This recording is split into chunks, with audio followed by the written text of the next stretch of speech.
Hello students, welcome back to my channel Shubham lecturer. Student, अगर आप 12th में हैं और आपको बोर्ड एग्जाम देना है तो मैं आपके लिए लेकर आया हूं एक मोस्ट इंपॉर्टेंट वीडियो। स्टूडेंट, इस वीडियो में हम क्लास 12 फिजिक्स के 20 मोस्ट इंपॉर्टेंट क्वेश्चंस को आंसर के साथ पढ़ेंगे।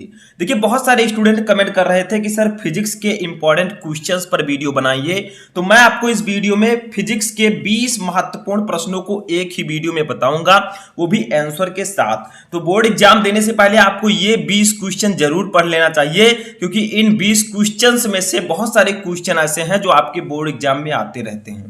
तो देखिए, बोर्ड परीक्षा में यही प्रश्न आएंगे, इसमें से क्वेश्चंस पूछे जा सकते हैं। तो आपको स्टेप बाय स्टेप इस वीडियो को लास्ट तक देखना है, थोड़ा समय आपको स्पेंड करना है और आपको ये 20 क्वेश्चन आपके हाथों में होगा, आप इसे आसानी से पढ़ पाएंगे। देखिए, फर्स्ट क्वेश्चन क्या है, सिंपल है। विद्युत आवेश से क्या तात्पर्य है? ये एक सिंपल सा क्वेश्चन है, शायद बहुत सारे स्टूडेंट को पता भी हो, लेकिन आपको सभी क्वेश्चंस देखने हैं। ठीक है, देखिए, विद्युत आवेश क्या होता है? What is electric charge? किसी पदार्थ का वह गुण जिसके कारण उसमें विद्युत तथा चुंबकीय प्रभाव उत्पन्न होते हैं विद्युत आवेश कहलाता है। यानी कि कोई चालक है, अब चालक आप कुछ भी ले सकते हैं, लोहा, तांबा, एल्यूमिनियम। ठीक है, मान लीजिए कोई चालक है, तो उस चालक का वह गुण, किसी पदार्थ का वह गुण जिसके कारण उसमें विद्युत तथा चुंबकीय प्रभाव उत्पन्न होते हैं विद्युत आवेश कहलाते हैं। ठीक है, कोई भी चालक है उसमें विद्युत आवेश उपस्थित होते हैं। ठीक है, अब वो चाहे धन आवेश हो चाहे ऋण आवेश हो, क्योंकि आपको पता है विद्युत आवेश दो प्रकार के होते हैं, धन आवेश और ऋण आवेश। ठीक है, तो इस प्रकार से आपको विद्युत आवेश का डेफिनेशन समझ में आ गया। बहुत ही सिंपल सा डेफिनेशन था और बहुत ही सिंपल सा क्वेश्चन भी था। ठीक है, तो किसी पदार्थ का वह गुण जिसके कारण उसमें विद्युत तथा चुंबकीय प्रभाव उत्पन्न होते हैं विद्युत आवेश कहलाता है। ये हमारा फर्स्ट क्वेश्चन था। चलिए सेकंड क्वेश्चन देखते हैं। तो देखिए, हमारा सेकंड क्वेश्चन है कि 12.5 गुणे 10 की पावर 18 इलेक्ट्रॉनों के आवेश की गणना कीजिए। यानी कि हमें 12.5 गुणे 10 की पावर 18 इलेक्ट्रॉन दिए गए हैं, अब इसके आवेश की हमें गणना करनी है। इस प्रकार के न्यूमेरिकल्स आपके बोर्ड एग्जाम में आ सकते हैं। तो देखिए, हमें क्या दिया गया है, हमें नंबर ऑफ इलेक्ट्रॉन्स दिए गए हैं, यानी कि n दिया गया है 12.5 गुणे 10 के पावर 18 इलेक्ट्रॉन। ठीक है, इलेक्ट्रॉन, ये हमें इलेक्ट्रॉनों की संख्या दी गई है। हमें निकालना क्या है, हमें आवेश निकालना है। ठीक है, क्यों हमें निकालना है, तो इसका एक फॉर्मूला होता है, वही आप लोग लगा दीजिए। क्यू इक्वल टू आवेश, आवेश Q equal to N E. ठीक है, Q equal to N into E. अब आप लोग कहेंगे सर यहाँ पर n तो हमें दिया गया है, लेकिन E क्या है? E है इलेक्ट्रॉन पर आवेश, और एक इलेक्ट्रॉन पर कितना आवेश होता है? 1.6 गुणे 10 की पावर -19 कूलम। ठीक है, शायद आप सभी को पता हो एक इलेक्ट्रॉन पर कितना आवेश होता है? 1.6 गुणे 10 की पावर -19 कूलम, सभी को पता होगा। ठीक है, अब देखिए, इसको हम लिख सकते हैं Q इक्वल टू n के स्थान पर क्या लिखेंगे? 12.5 हमें दिया गया है, 12.5 नंबर ऑफ इलेक्ट्रॉन्स। ठीक है, गुणे 10 के पावर 18 इंटू ई के स्थान पर क्या लिखेंगे? 1.6 गुणे 10 के पावर -19। ये सब समझ में आ रहा होगा, सिंपल से क्वेश्चंस हैं, इनको अगर आप लोग नहीं पढ़ेंगे, ये बेसिक क्वेश्चंस हैं जो आपको पढ़ना ही पढ़ना है। अब देखिए, 12.5 का जब आप 1.6 से गुणा करेंगे तो कितना हो जाएगा?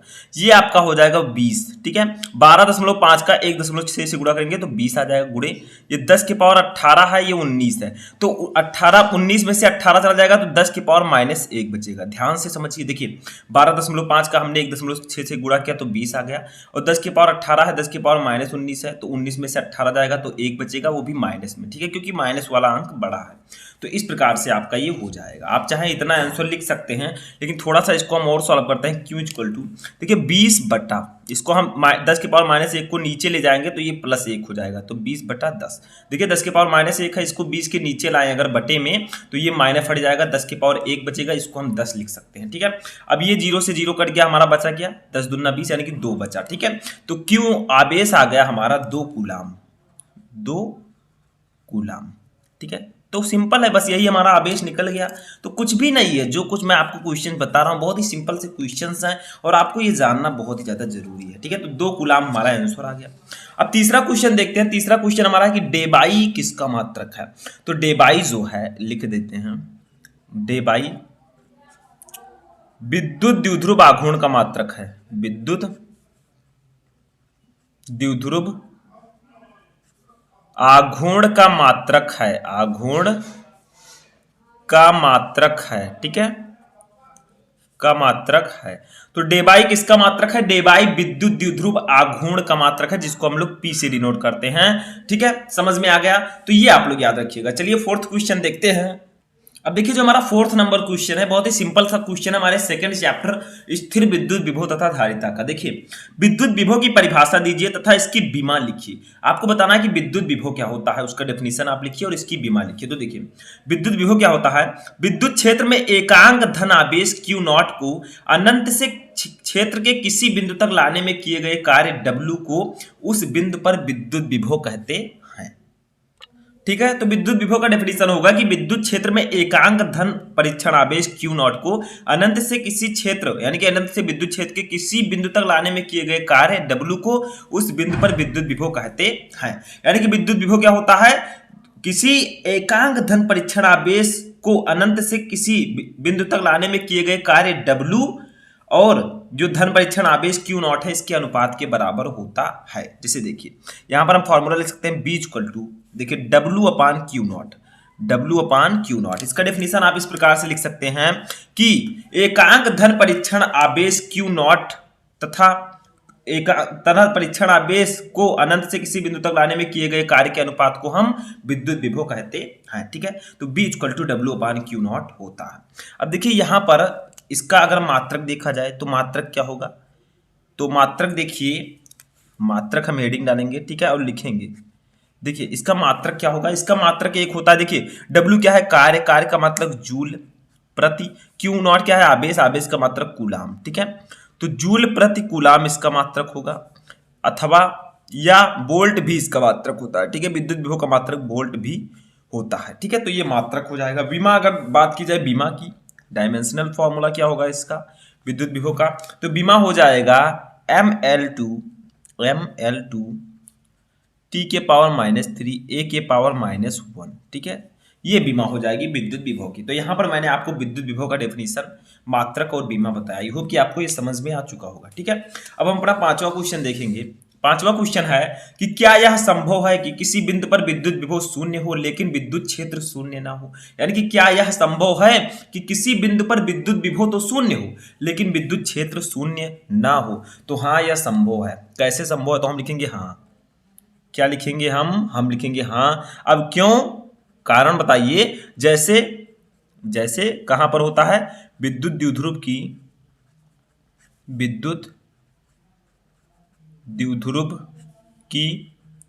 निरक्षीय रेखा पर, ठीक है। देखिए विद्युत द्विध्रुव की जो निरक्षीय स्थिति में विद्युत विभव होता है वो शून्य होता है। तो हाँ यह संभव है। कहां? जैसे विद्युत द्विध्रुव की निरक्षीय रेखा पर, यानी कि विद्युत द्विध्रुव की निरक्षीय रेखा पर विद्युत विभव शून्य होता है लेकिन विद्युत क्षेत्र शून्य नहीं होता, ठीक है। तो ये संभव है। चलिए 6 नंबर क्वेश्चन देखते हैं। तो देखिए 6 नंबर क्वेश्चन है कि समविभव पृष्ठ के दो बिंदुओं पर विभवांतर का मान होता है। यानी कि जो समविभव पृष्ठ होता है उसके दो बिंदुओं पर विभवांतर का मान क्या होता है? तो वो होता है शून्य, ठीक है। वो होता है शून्य, क्योंकि मैंने आपको बताया कि समविभव पृष्ठ एक ऐसा पृष्ठ होता है जिसके सभी बिंदुओं पर विभव समान होता है, ठीक है। तो समविभव पृष्ठ के दो बिंदुओं पर विभवांतर का मान शून्य होता है। समझ में आ गया? स्टेप बाय स्टेप आपको समझना है, ठीक है। अब 7वां क्वेश्चन हमारा है, देखिए धारिता का भौतिक महत्व क्या है? बताइए धारिता का भौतिक महत्व क्या है? धारिता का हमारे फिजिक्स में क्या योगदान है? तो देखिए धारिता का डेफिनेशन थोड़ा सा देखते हैं। धारिता क्या है? किसी चालक में आवेश ग्रहण करने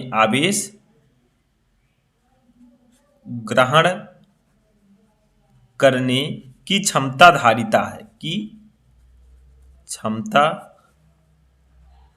धारिता है, ठीक है। यानी कि किसी चालक में आवेश संग्रहण करने की क्षमता को हम धारिता कहते हैं। कोई चालक कितना ज्यादा आवेश को संग्रहित कर सकता है, वो जितना ज्यादा आवेश को संग्रहित करेगा वही उसकी धारिता होगी, ठीक है। तो किसी चालक में आवेश ग्रहण करने की क्षमता को हम धारिता कहते हैं, ठीक है। अब किसी दिए गए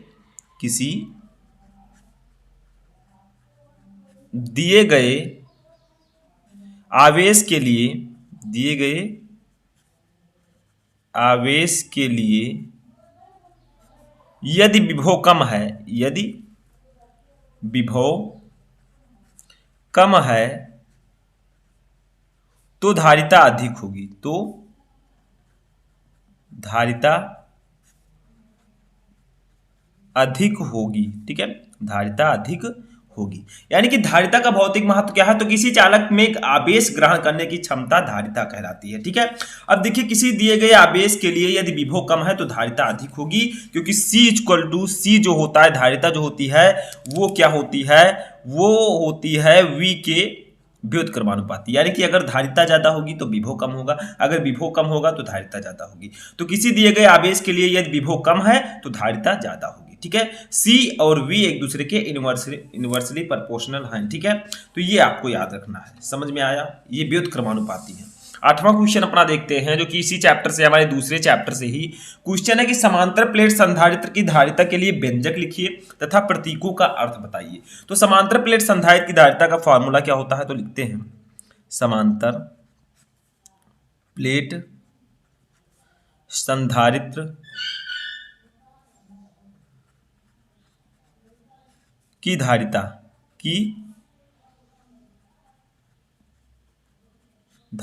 ठीक है, तो समांतर प्लेट संधारित्र की धारिता का फार्मूला क्या होता है, C equal to epsilon naught A upon D. ठीक है, ये फॉर्मूला होता है समांतर प्लेट संधारित्र की धारिता का, C equal to epsilon naught A upon D.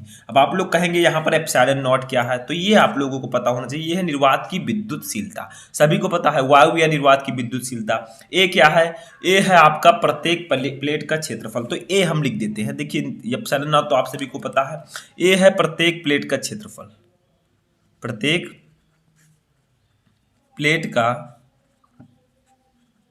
क्षेत्रफल। ठीक है, उसके बाद में डी क्या है, डी तो भी आप लोगों को पता होगा, क्योंकि धारिता संधारित्र की दो प्लेटें होती है, तो डी क्या है, डी है प्लेटों के बीच की दूरी, प्लेटों के बीच की दूरी। ठीक है, तो ये हमारी है डी, प्लेटों के बीच की दूरी। समझ में आ गया, तो ये है समांतर प्लेट संधारित्र की धारिता का सूत्र, व्यंजक C equal to epsilon naught A upon D, जहां एप्सिलॉन नॉट है निर्वात की विद्युतशीलता, ए है प्रत्येक प्लेट का क्षेत्रफल, डी है प्लेटों के बीच की दूरी। समझ में आ गया। चलिए 9 नंबर क्वेश्चन देखते हैं। तो देखिए 9 नंबर क्वेश्चन हमारा है कि किसी संधारित्र का मुख्य कार्य क्या है। जो संधारित्र होता है उसका मुख्य कार्य क्या होता है, मुख्य वर्क क्या होता है, तो वो होता है आवेश व ऊर्जा का संग्रहण, आवेश व ऊर्जा का संग्रहण। ठीक है, तो किसी संधारित्र का मुख्य कार्य होता है आवेश एवं ऊर्जा का संग्रहण। ठीक है, यानी कि आवेश और ऊर्जा को संग्रहित करता है। 10वां नंबर हमारा है, किसी संधारित्र की धारिता C फैराड है, यदि इस पर Q कूलाम आवेश हो तो इस पर संग्रहित ऊर्जा कितनी होगी। एक फॉर्मूला आपको बताना है कि मान लीजिए कि किसी संधारित्र की धारिता C फैराड है, अब यदि इस पर Q कूलाम आवेश हो तो इस पर संग्रहित ऊर्जा कितनी होगी। तो देखिए ऊर्जा को हम लोग नोट करते हैं संग्रहित ऊर्जा को U से। ठीक है, U इक्वल टू फॉर्मूला हो जाएगा 1/2 Q square upon C, Q square upon C, बस यही होगा फॉर्मूला, यही होगा संग्रहित ऊर्जा का फॉर्मूला। यदि धारिता C हो आवेश Q हो तो ये फॉर्मूला हो जाएगा संग्रहित ऊर्जा का। अब आप लोग समझ गए होंगे क्या है, U क्या है, U है संग्रहित ऊर्जा, Q क्या है, ये आवेश है, C क्या है, ये धारिता है। ठीक है, समझ में आ गया। 11 नंबर क्वेश्चन देखते हैं, बहुत ही सिंपल सा क्वेश्चन है। दो परावैद्युत पदार्थों के उदाहरण लिखिए। दो परावैद्युत पदार्थ कौन कौन से हैं, तो एक है अभ्रक, एक क्या है अभ्रक है, और एक है कांच। ये दो परावैद्युत पदार्थ हैं, एक है अभ्रक और दूसरा है कांच। समझ में आ गया, तो ये आप लोगों को पता होना चाहिए, दो परावैद्युत पदार्थ हैं। अब 12 नंबर क्वेश्चन हमारा है कि समांतर प्लेट संधारित्र की प्लेटों के मध्य ऊर्जा घनत्व का सूत्र लिखिए। आपको ऊर्जा घनत्व का सूत्र बताना है, तो समांतर प्लेट संधारित्र की प्लेटों के मध्य ऊर्जा घनत्व को हम डिनोट करते हैं U से। U इक्वल टू फॉर्मूला होता है 1/2 एप्सिलॉन नॉट ई स्क्वायर। ठीक है, ये फॉर्मूला होता है हमारा ऊर्जा घनत्व का, समांतर प्लेट संधारित्र की प्लेटों के मध्य ऊर्जा घनत्व। अब आपको पता है यहाँ पर एप्सिलॉन नॉट क्या है, एप्सिलॉन नॉट है निर्वात की विद्युतशीलता, ई क्या है, ई है विद्युत क्षेत्र की तीव्रता। ई क्या है? ई है विद्युत क्षेत्र की तीव्रता। ठीक है, तो ये सब छोटी छोटी चीजें, छोटे छोटे फॉर्मूले आपको आगे चलकर काम आएंगे। इससे रिलेटेड न्यूमेरिकल आएगा तो आप आसानी से लगा लेंगे, तो इसको आपको जानना बहुत ही ज्यादा जरूरी है। चलिए 13 नंबर क्वेश्चन देखते हैं। अब 13 नंबर क्वेश्चन हमारा है कि विद्युत धारा अदिश राशि है अथवा सदिश, यानी कि जो हमारा इलेक्ट्रिक करंट है, विद्युत धारा है, वो कौन सी राशि है? अदिश राशि या सदिश राशि? कारण सहित बताइए। तो देखिए विद्युत धारा जो है वो अदिश राशि है, इतना तो समझ में आ गया। अदिश राशि ये आप लोग रट लीजिए, आप लोग याद कर लीजिए, समझ लीजिए। ठीक है, क्यों है? चूंकि विद्युत धारा सदिश योग नियम का पालन नहीं करती। ठीक है, तो विद्युत धारा कैसी राशि है? विद्युत धारा एक अदिश राशि है। क्यों? क्योंकि विद्युत धारा सदिश योग नियम का पालन नहीं करती है। ठीक है, तो इसीलिए ये एक अदिश राशि है। समझ में आ गया। 14 नंबर क्वेश्चन देखते हैं। क्वेश्चन है कि किसी चालक के मुक्त इलेक्ट्रॉनों के श्रांति काल पर ताप के प्रभाव की व्याख्या कीजिए। यानी कि अगर हम किसी चालक के टेम्परेचर को बढ़ाते हैं तो इसके श्रांति काल पर क्या प्रभाव पड़ेगा बताइए। तो लिखते हैं यहां पर थोड़ा सा, देखिए किसी चालक के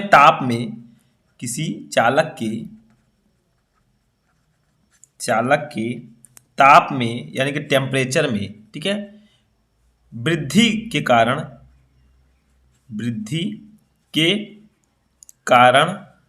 मुक्त इलेक्ट्रॉनों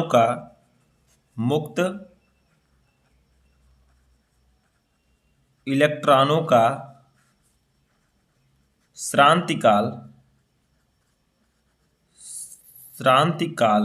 ठीक है, मुक्त इलेक्ट्रॉनों का श्रांति काल घट जाता है। तो क्वेश्चन था कि किसी चालक के मुक्त इलेक्ट्रॉनों के श्रांति काल पर ताप के प्रभाव की व्याख्या कीजिए।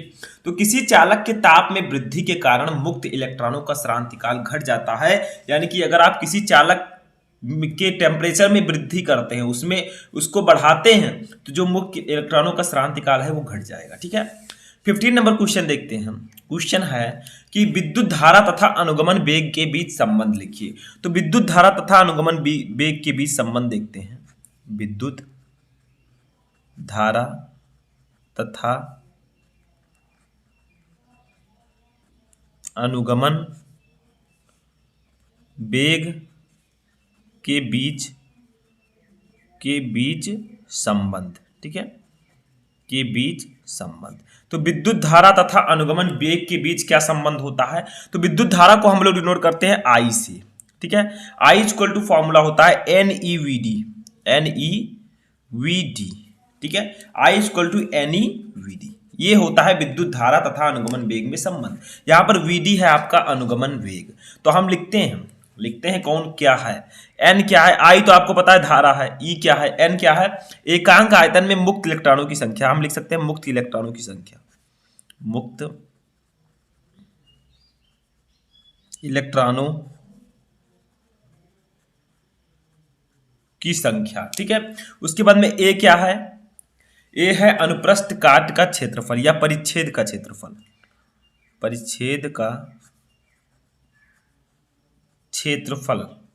ठीक है। उसके बाद में VD क्या है, ये तो जानना बहुत ही जरूरी है। VD क्या है? तो VD है हमारा अनुगमन वेग या अपवाह वेग के नाम से इसे हम जानते हैं, अनुगमन वेग, ठीक है, या अपवाह वेग भी कहते हैं इसको, अपवाह वेग। ठीक है, उसके बाद में हमारा E क्या है, E है इलेक्ट्रॉन का आवेश, इलेक्ट्रॉन का आवेश। ठीक है, तो E है हमारा इलेक्ट्रॉन का आवेश। तो ये फॉर्मूला होता है विद्युत धारा तथा अनुगमन वेग के बीच संबंध, I इक्वल टू NEVD। समझ में आ गया। चलिए नेक्स्ट क्वेश्चन देखते हैं।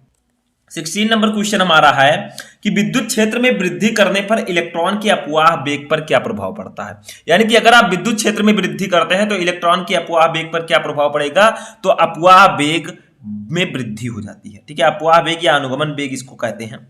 तो अपवाह वेग में वृद्धि हो जाती है, हो जाती है। तो क्वेश्चन था कि विद्युत क्षेत्र में वृद्धि करने पर इलेक्ट्रॉन के अपवाह वेग पर क्या प्रभाव पड़ेगा। तो अगर आप विद्युत क्षेत्र में वृद्धि करते हैं तो अपवाह वेग में भी वृद्धि होगी। ठीक है, 17 नंबर क्वेश्चन हमारा है कि प्रतिरोध का मात्रक एवं विमा लिखिए। तो प्रतिरोध का मात्रक हम इधर लिखेंगे। ठीक है, ये भाई साहब मात्रक हैं, ये है विमा। तो अभी हमने लिखा नहीं है लेकिन लिखते हैं। चलिए देखिए, मात्रक ये है, बीमा ये है। ठीक है, ये सब पेन आपको यूज नहीं करना है एग्जाम में।